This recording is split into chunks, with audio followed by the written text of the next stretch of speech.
మత్తయి సువార్త 5వ అధ్యాయం 44వ వచనంలో గమనిస్తే, మీరు మీ పరలోకమందున్న తండ్రికి కుమారులై ఉండునట్లు మీ శత్రువులను ప్రేమించుడి, మిమ్మల్ని హింసించి వారి కొరకు ప్రార్థన చేయుడి అని దేవుని వాక్యం సెలవిస్తుంది. లూకాసు వార్త 6వ అధ్యాయం 28వ వచనం కూడా మనం గమనిస్తే, మిమ్మల్ని బాధించి వారి కొరకు మీరు ప్రార్థన చేయుడి అని దేవుని వాక్యం సెలవిస్తుంది. అవునండి, మనల్ని హింసించే వారి కొరకు, మనల్ని బాధించే వారి కొరకు మనము ప్రార్థన చేసేవారిగా ఉండాలి. మనం యేసయ్యని జ్ఞాపకం చేసుకుంటే, ఆయన ఆకాశమునకు భూమికి మధ్యలో సిలువలో వేలాడుచు మొట్టమొదటిగా ఆయన తన్ను హింసించి వారి కొరకు ప్రార్థన చేసినట్లు మనం చూస్తున్నాము.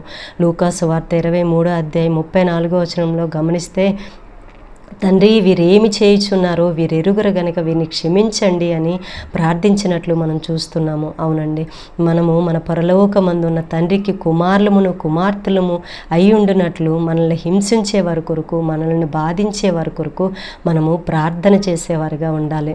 అవునండి, మనము ఇంకను శత్రువులుగా ఉండగానే ప్రభువు మనలను ప్రేమించి మనల్ని క్షమించి మన కొరకు ఆయన ప్రాణం పెట్టారు. అవును, మనం యోబును కూడా జ్ఞాపకం చేసుకుంటే, యోబు యొక్క స్నేహితులు యోబును తన మాటల ద్వారా ఎంతో బాధించారు. కానీ యోబు తన స్నేహితుల యొక్క మేలు కోరుకున్నాడు. యోబు స్నేహితుల కొరకు ప్రార్థించినట్లు మనం చూస్తున్నాము. అవునండి, యోబు తన స్నేహితులు మేలు కోరుకున్నట్లు మనము కూడా మనల్ని హింసించే వారి కొరకు, మనల్ని బాధించే వారి కొరకు వారి మేలు కోరుకునేవారుగా ఉండాలి. వారిని కొరకు మనం ప్రార్థించేవారుగా ఉండాలి. అప్పుడే మనము మన పరలోకమందున్న తండ్రికి కుమారులమై ఉంటామండి.